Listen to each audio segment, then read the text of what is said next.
Hi yogis, welcome to the Changing Room 21-Day Yoga Challenge. Today we are taking a look at side plank, which is also known as Vasistasana. So here's Vasistasana. You're balancing on that bottom hand and the bottom foot, pinky toe edge. There's a long line of energy through the whole body. That hand planted down is firmly planting down and reaching up and out through the top arm.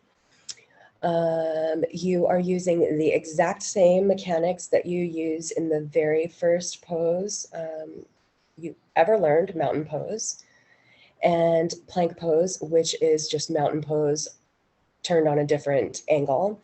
Side plank is exactly the same. So you're just going to take a perfect plank pose and then flip it on its side. Side plank strengthens the arms and the legs. It stretches and strengthens your wrists. It strengthens your core and stretches your chest, and it gives you a greatly improved sense of balance. Once you can kind of find and hold those actions, it's quite fun to be able to flip it over on its side. So here are your instructions. Please feel free to pause this here and take a look at these and try it out for yourself. Or if you prefer me to guide you, we'll do that in just a moment. Just look out for your wrists and your elbows and your shoulders here.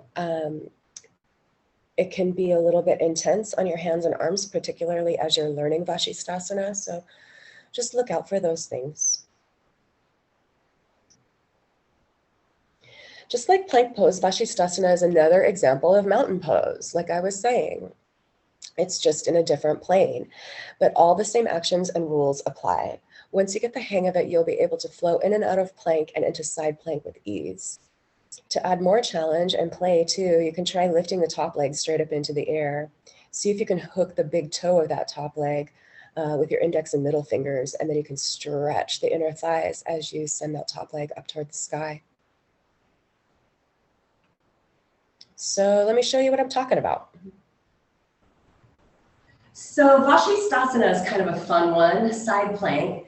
It basically takes all the principles that we first started this 21-day challenge with and incorporates them into a plank and then just turns that on its ear. So what we're going to do is find a plank pose. And the most important actions to the plank pose that will be relative to side plank when you turn it on its side mostly has to do with your hips and pelvis. It also has to do with not changing anything when you turn onto your side.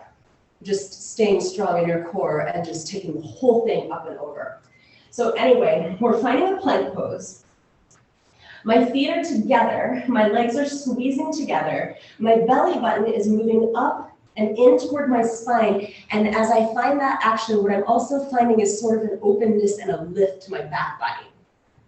So now what I'm going to do is squeeze my legs together, and when I'm teaching this, I like to have people just move their legs first. So my legs are squeezed together and everything is stacked, and then I'm just going to peel this right hand off the mat and lift up. And there's my side plank. It's exactly the same as plank, okay? Same pose. The trick is to keep your hips and your belly together. And then if you wanted to get fancy with this, you can try lifting the top leg. You can also hook the big toe and reach the top leg up. This gives a stretch to the inner legs, and then see if you can slowly, with control, let it back down. So lots of fun things you can do with side plank, and it builds a lot of heat, and it's good for your core, so have a little fun with it too. And I'll see you next time.